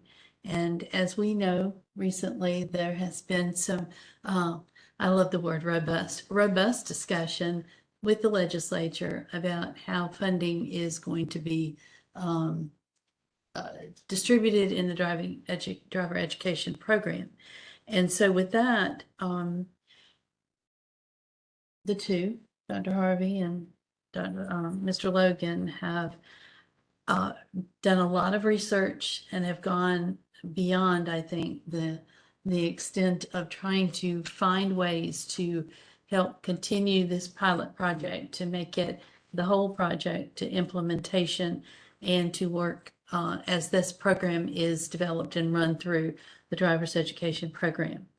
So the cost is about $3.74 a person, or the projected $450,000 based on a 120,000 student population, which is 80% of the target population of 1,500 students. The departments explored a number of funding options, and they were successful in identifying funds that may be available through the Governor's Education Emergency Relief Fund. Some of you may know it as the acronym GEAR funds. And these funds have the potential for a one-year solution to the funding of this pilot project. And the funds could be expanded for the pilot for 1 year, seeking a sustainable solution to fund the curriculum permanently as we go forward. So they have come to us to have a discussion about this and to seek a recommendation or approval for us to allow the driver's education program to go to the governor's office and request the GEAR funds for the program. And we have checked with a number of different agencies, making sure that there was no conflict of interest. And we would like to bring that before you. And before I do that, is there anything that you guys would like to add to that? I will add that you may recall GEAR funds were first made available to school districts shortly after the closure of school in March of 2020. And the purpose of those funds was to really help schools do the best they could to sustain instruction to students across the board. As we're coming to the end of that period, of course, we can all celebrate that the pandemic is no longer a public health emergency as of last week. There are still funds that remain unused. And I think in being good stewards of funds, our state never wants to return those funds. So we have a short window of opportunity to utilize this $450,000. Potentially, we've not received any approval. We're just asking for the possibility of receiving funding for this important pilot. But it would enable us to continue to make the digitized curriculum available to as many as we'd like to have it. Of course, we're at the student cap. But the intent is for all who serve our public school students to be able to access the digitized curriculum through the Canvas model.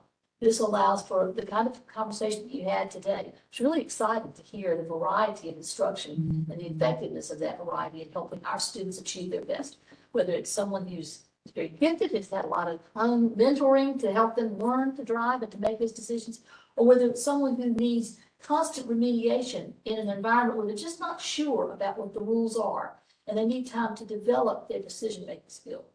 This digitized curriculum enables a cross-section of all of that, a blending of all, to really help our students based upon what their unique needs are, first and foremost, and secondarily, to help our instructors make the best decisions about how they go about delivering the instruction to maximize student outcomes.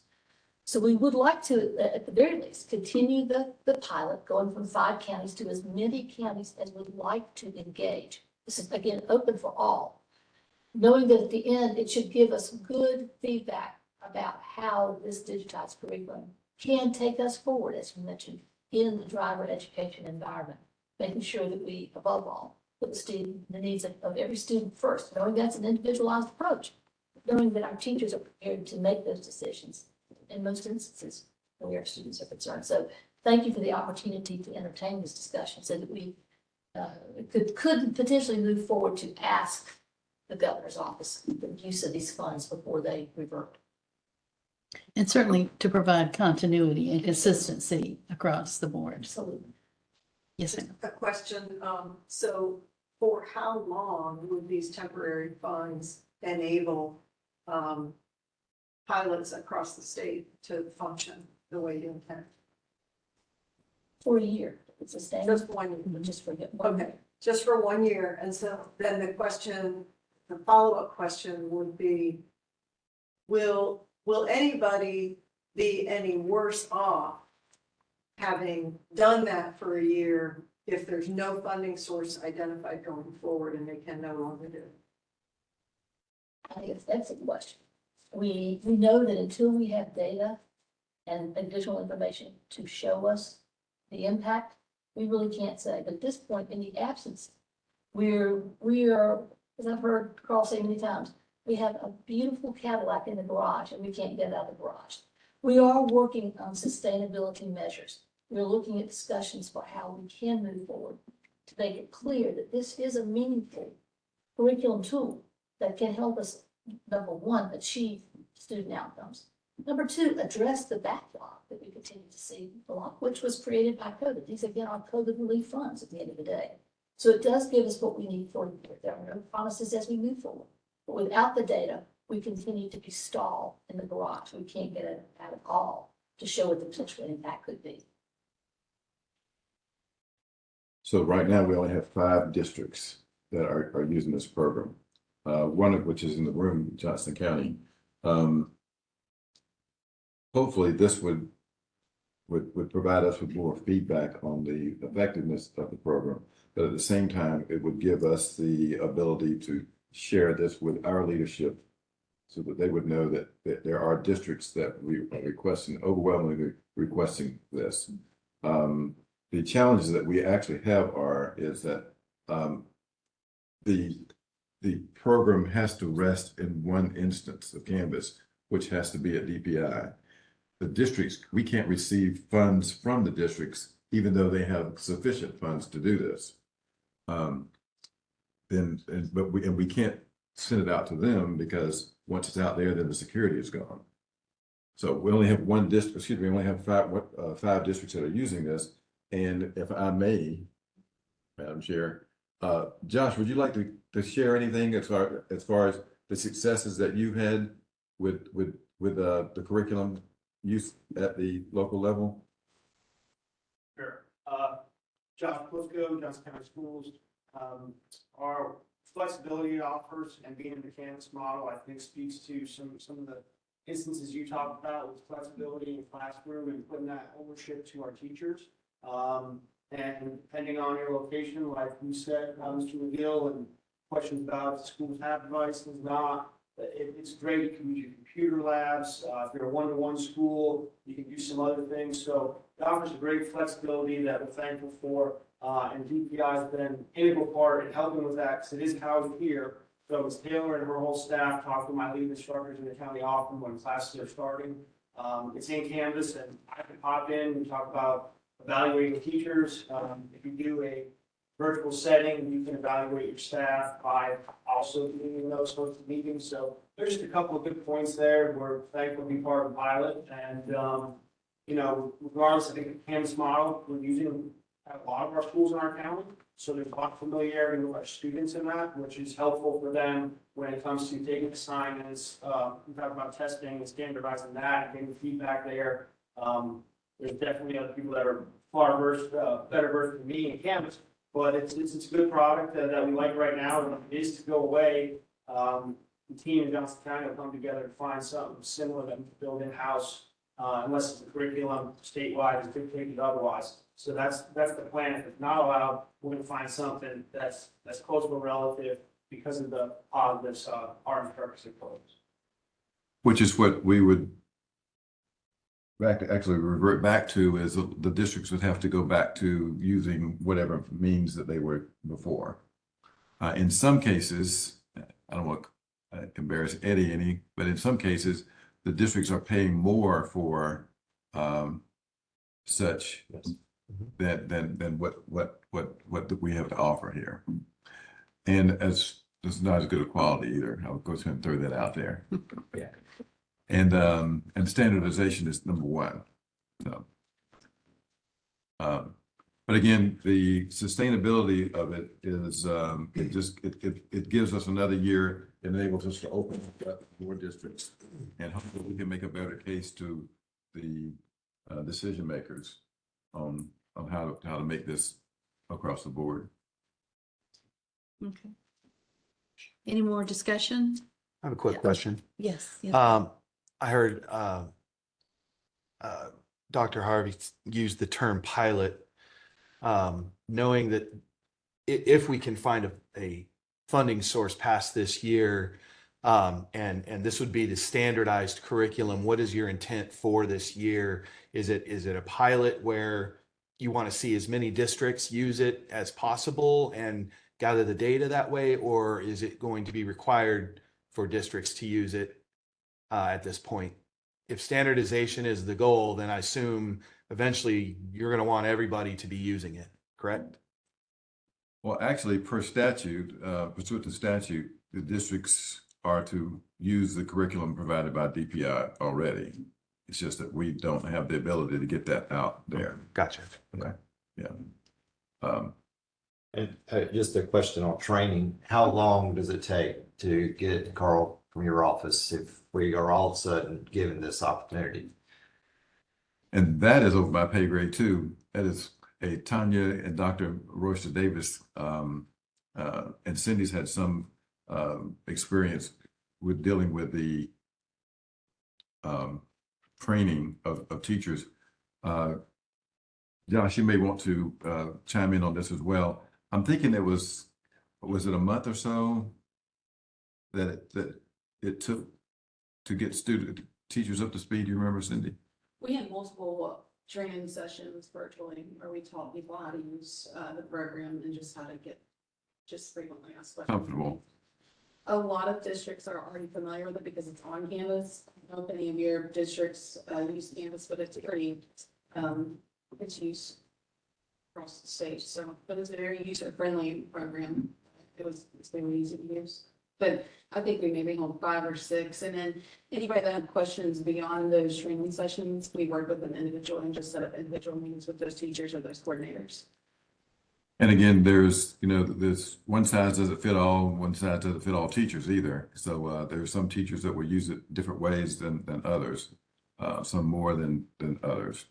Some are the old-fashioned chalkboard teachers. Well, I think that's the thing too. If we know there is the possibility we're going to get some funding for it, I think we all have to have an idea because there are districts, myself included, that would jump in as soon as possible. But that's why I said, that's why I just brought, because I know we got to be trained. And I know I've got to get my staff on board, and everyone else is the same. So, Thank you. Thanks for They asked, this is Sherry Bernelson, and they asked my questions. I think I will just make the point now too, in terms of training that, I think when the pandemic hit, we expected teachers to be experts at virtual instruction. And virtual instruction is as much of an art as classroom instruction is. And so that's just really where my mind was going with the virtual instruction piece. And I heard Mr. Jordan say something about how he's utilizing breakout rooms. And so the tools that are available in virtual instruction can be so powerful to keep engagement in students. But I think the training is the real key as to how the instruction is delivered virtually. And, as an old person and teacher, it's a scary thing, right? To jump into a world that I'm not used to. And so I think putting that effort into training and how to deliver virtual instruction is really important for outcomes of how students perform, in this curriculum. Right. Thank you for that. So in essence, what we're requesting your endorsement of this idea, at least to move the pilot or the soft rollout to a larger group of districts is what we're looking for, as we continue looking for a permanent solution to getting this out to the districts. Because as you can tell, the discussion we had before this, there's a need for it. There's a need for it. So look. Actually asking your consideration to enable us, because your endorsement of a request like this makes a huge difference to enable us to make the ask to the Office of the Governor. There are no assurances. The response may be, unfortunately, we don't have the resources to do that. That's worst case scenario, but we know we do not get that for which we don't ask. So this is giving us the opportunity to make the ask, see what's possible, so as to create springboard for future sustainability. This is Devin Tanner. I'll make a motion to go ahead and move this forward to the governor's office to see if we can get the funding. Okay, all right. Do I hear a second? I second it. I say McGill. All right, thank you. With that, Cindy, you will call a vote. Any other discussion? Are there any other discussion?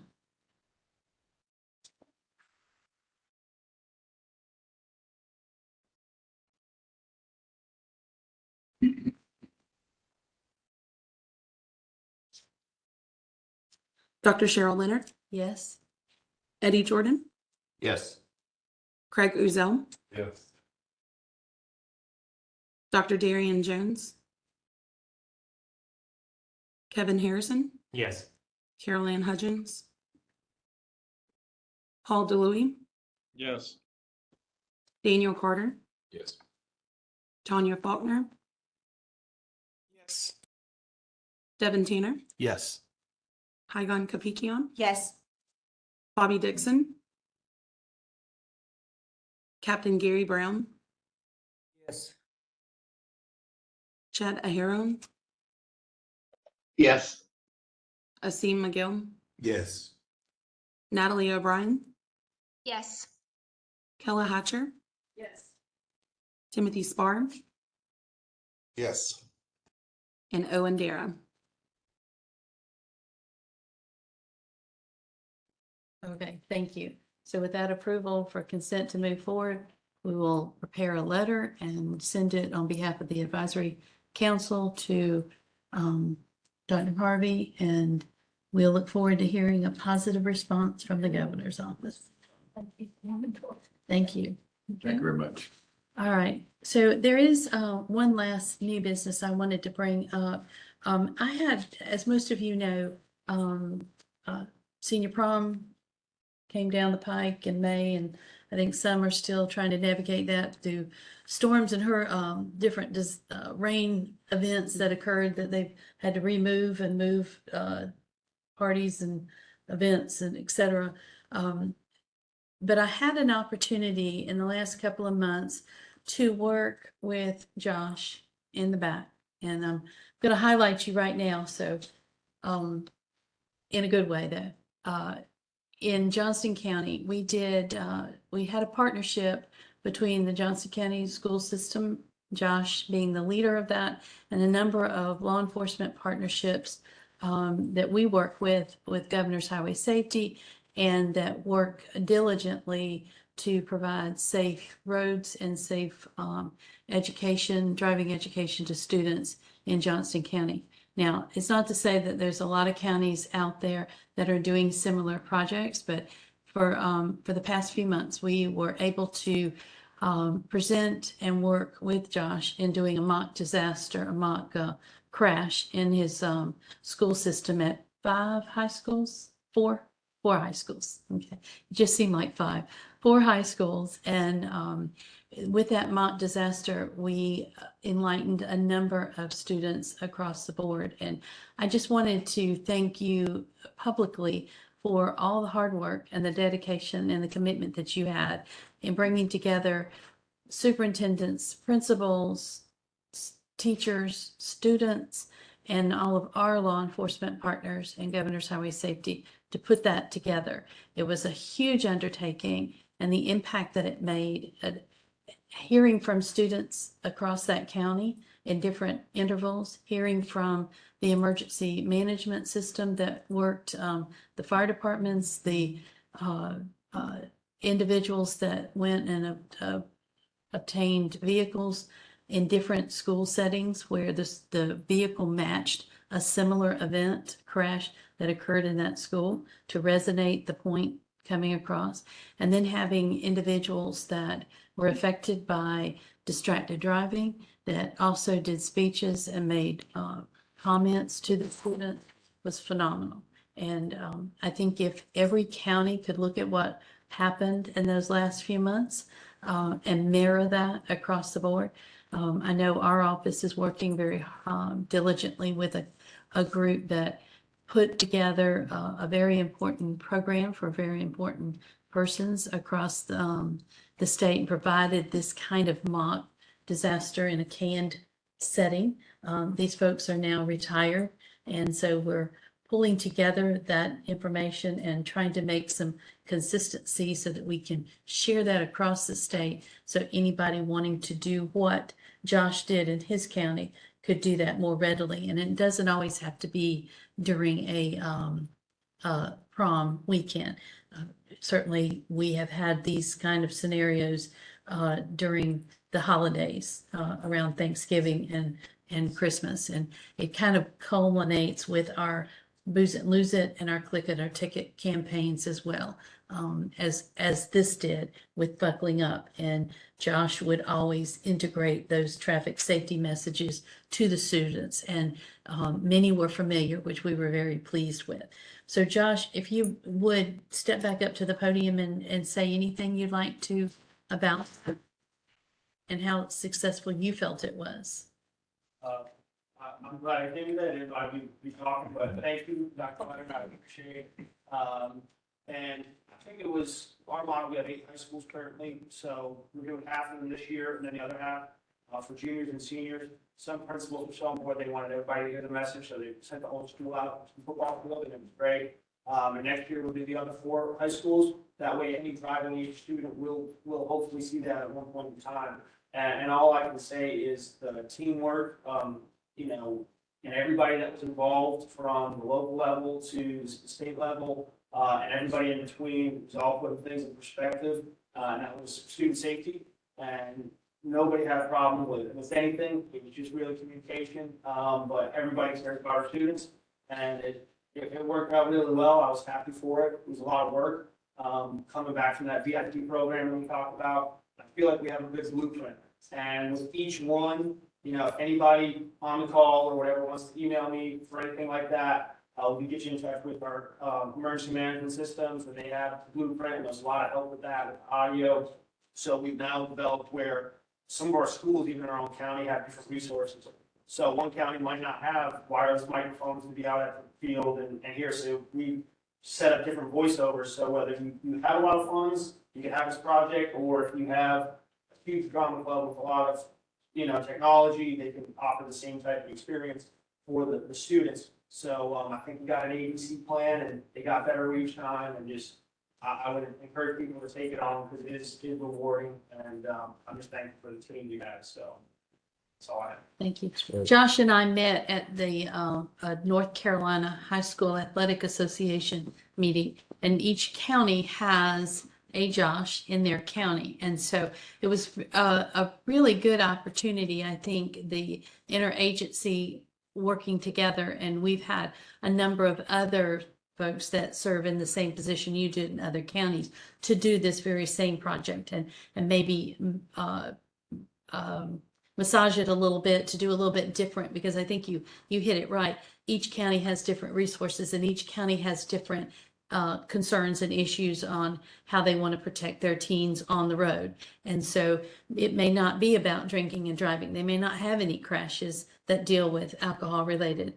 So whatever that means to that county and how we can help with that, then certainly that's how we want to do that. So the North Carolina High School Athletic Association is integrating with our agency and partnering to work together to formulate some consistent plans so that we can pull that out and put that together in each of those counties. And that should be coming soon. So we'll bring that back to this committee as well, so you'll be aware of what's happening. So thank you again, and thank you again for all the hard work. Okay, any other comments, discussions, questions, anything before? All right, so thank you all, the committee members, advisors, staff, for your preparation for all the discussion that's transpired today.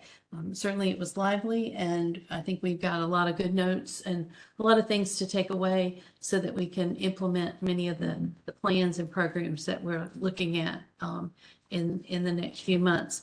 I remind committee members that our next monthly meeting will be held in this room on August 15th from 10 to 12. Before I leave, I did want to say that this is the last school year, right? The meeting for the last one of the school year. And so we want to make these meetings as interactive as we've had today. and as, what's the word I'm looking for? If there are things that we can improve upon or things that we might do a little bit differently when we first talked about this, we were talking about how do we engage the participants and how do we make sure everybody is really aware and talking and giving their suggestions and their viewpoints and read things prior to. But clearly after today's meeting, I don't think that's an issue. Do you? However, if there are some things that you want to identify now or even in the next few days, please let Carl and I know, and we'll certainly try to implement those strategies as we continue to make the advisory council as productive as it has been. Any comments? Questions? Nothing? Okay. Well then, we've now completed our meeting, and unless there's any additional business, I'll ask for a motion to adjourn. So moved. A second? Second. Okay. Call for the entire, everybody agree? Yeah. Yeah, and here Thank we you for everything. Thank you, everybody on the camera. Thank you all. Thank you so much for coming in.